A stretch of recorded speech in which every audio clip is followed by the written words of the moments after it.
10 सबसे शक्तिशाली धनुर्धर जिनकी शक्ति के आगे देवता भी हुए हैं नतमस्तक। पौराणिक काल में धनुर्धर तो बहुत हुए थे, लेकिन एक ऐसा भी जिसे देखकर खुद भगवान श्री कृष्ण भी भयभीत हो गए थे।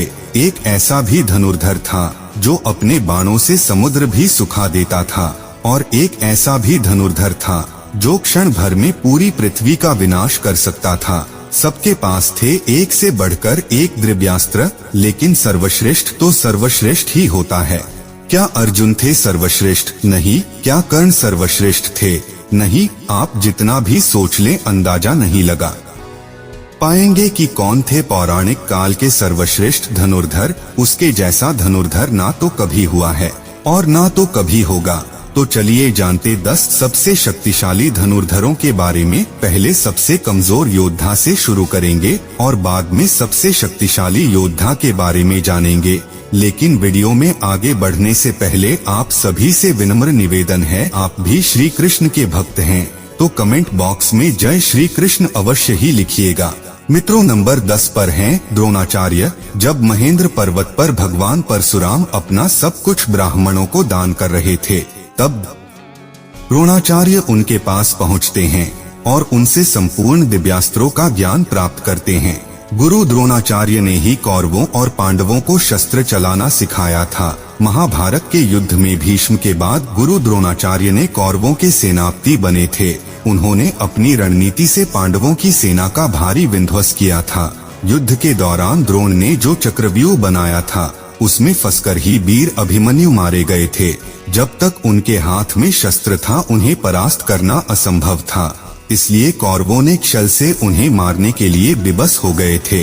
नंबर 9 पर हैं अर्जुन। गुरु द्रोणाचार्य की दृष्टि में अर्जुन थे सर्वश्रेष्ठ धनुर्धर।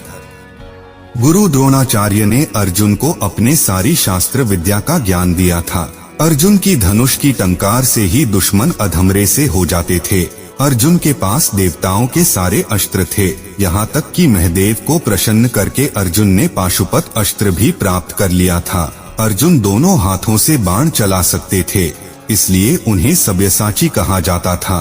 द्रौपदी स्वयंवर में जहाँ कर्ण को छोड़कर सारे धनुर्धर विफल हो गए थे, वहीं अर्जुन ने बहुत आसानी से लक्ष्य को भेद दिया था। खांडव वन में अर्जुन ने देवराज इंद्र को भी परास्त कर दिया था। जिन्निवात कवच राक्षस को रावण भी हरा नहीं पाया था, उन्हें अर्जुन ने परास्त कर दिया था। नंबर 8 पर हैं भीष्म। भीष्म गंगा माता के पुत्र थे। उनके गुरु स्वयं भगवान परशुराम थे। एक बार तो अपने गुरु परशुराम से ही भीष्म का युद्ध हो गया था। युद्ध में भीष्म और परशुराम जी एक दूसरे पर महाविनाशकारी अस्त्र शस्त्र चला रहे थे, लेकिन उसका कोई परिणाम नहीं निकल रहा था। आखिर में इस युद्ध को रोकने के लिए देवताओं को आना पड़ा। जब महाभारत का युद्ध शुरू हुआ था तब कौरवों के भीष्म प्रथम सेनापति बने थे। भीष्म के बाणों के आगे पांडव पक्ष का कोई भी योद्धा टिक नहीं पाया।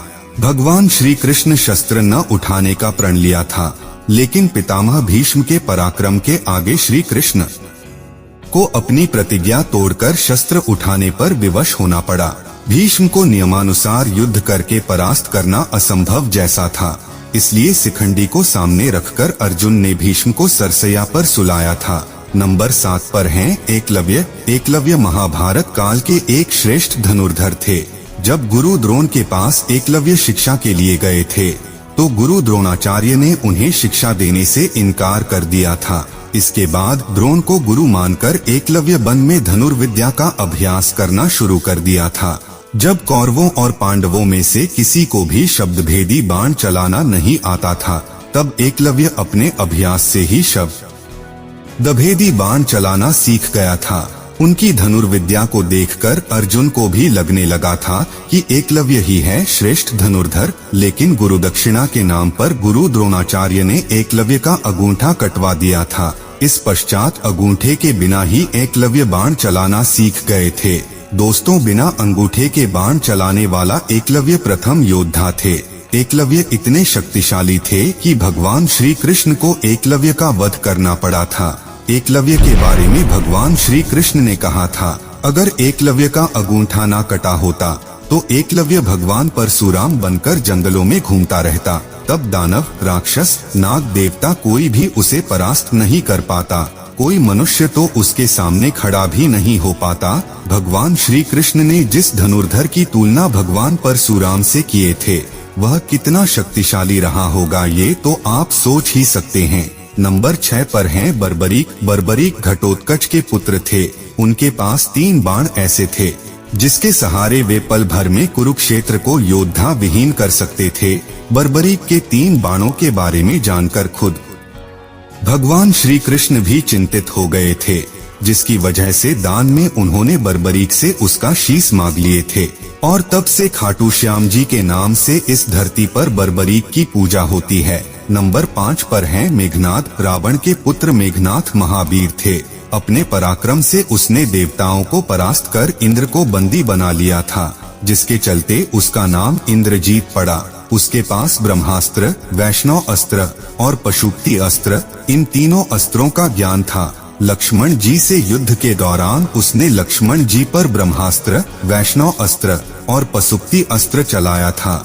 लक्ष्मण जी के सामने ब्रह्मास्त्र निस्तेज हो गया था। वैष्णव अस्त्र और पाशुपाती अस्त्र लक्ष्मण जी को प्रणाम करके लौट आए थे, लेकिन युद्ध के दौरान एक समय उसने लक्ष्मण जी को मूर्छित कर दिया था। अपने नागफास से मेघनाद, भगवान श्री राम और लक्ष्मण जी को मूर्छित कर दिया था। मेघनाद ही रामायण काल का मात्र एक ऐसा योद्धा था जिसे अतिमहारथी कहा जाता है। नंबर 4 पर हैं कर्ण। सूर्यपुत्र कर्ण महाभारत काल के एक ऐसे योद्धा थे जिनके पास ऐसे दिव्य कवच कुंडल थे जिसे किसी भी अस्त्र शस्त्र से भेदा नहीं जा सकता था। इसलिए युद्ध से पहले ही देवराज इंद्र ने छल से कर्ण का कुंडल और कवच छीन लिया था, लेकिन कवच कुंडल के बिना भी कर्ण महाबलशाली थे। युद्ध में जब कर्ण और अर्जुन का आमना सामना हुआ, तब कर्ण ने 11 बार अर्जुन के गांडीव के प्रत्यंचा को काट डाला था। अर्जुन के ब्रह्मास्त्र को कर्ण ने सामान्य बाणों से ही काट डाला था। इस युद्ध के दौरान कर्ण ने अपने सर्पमुख बाण से अर्जुन को लगभग मार ही डाला था। अगर भगवान श्री कृष्ण तब अर्जुन की रक्षा न करते तो अर्जुन कर्ण के हाथों उसी दौरान मारे जाते। जब तक कर्ण के हाथ में शस्त्र था तब तक कर्ण को किसी भी तरह परास्त नहीं किया जा सकता था। इसीलिए जब कर्ण निशस्त्र थे तब अर्जुन को छल से कर्ण का वध करना पड़ा था। नंबर 3 पर हैं लक्ष्मण जी। शेषनाग के अवतार लक्ष्मण जी महापराक्रमी थे। उनकी रेखा में ही इतनी शक्ति थी कि रावण भी उसे पार नहीं कर पाया था। शास्त्रों के अनुसार वे एक श्रेष्ठ धनुर्धर थे। रावण के महाबलशाली पुत्र इंद्र को परास्त करने वाले इंद्रजीत का वध वही कर सकते थे जिसने 14 साल तक सोया ना हो, जिसने 14 साल तक किसी स्त्री का मुख ना देखा हो और जो 14 साल तक भोजन ना किया हो, वो और कोई नहीं लक्ष्मण जी ही थे। और उन्होंने ही मेघनाद का वध किया था। रावण के शक्तिशाली पुत्र अतिकाय का वध भी लक्ष्मण ने ही किया था। युद्ध के दौरान एक बार लक्ष्मण जी ने रावण तक मूर्छित कर दिया था। नंबर 2 पर हैं भगवान श्री राम। भगवान विष्णु के अवतार, मर्यादा पुरुषोत्तम महावीर श्री राम की शक्ति का कोई अंत नहीं था।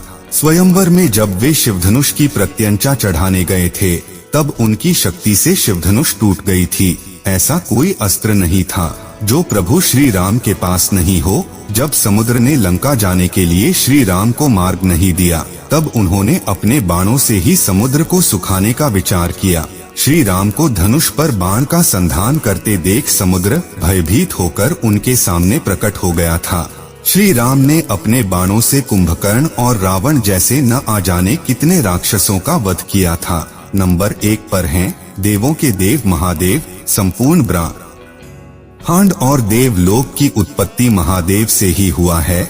वो ही इस सृष्टि की शुरुआत हैं और वो ही अंत हैं। उनकी शक्ति अनंत है। वो पल भर में ही किसी का विनाश कर सकते हैं, इसलिए वो ही सर्वश्रेष्ठ हैं। अगर आप महादेव को सच्चे दिल से चाहते हैं तो कमेंट बॉक्स में हर हर महादेव जरूर लिखिएगा। और आपके अनुसार सर्वश्रेष्ठ धनुर्धर कौन है, कमेंट कर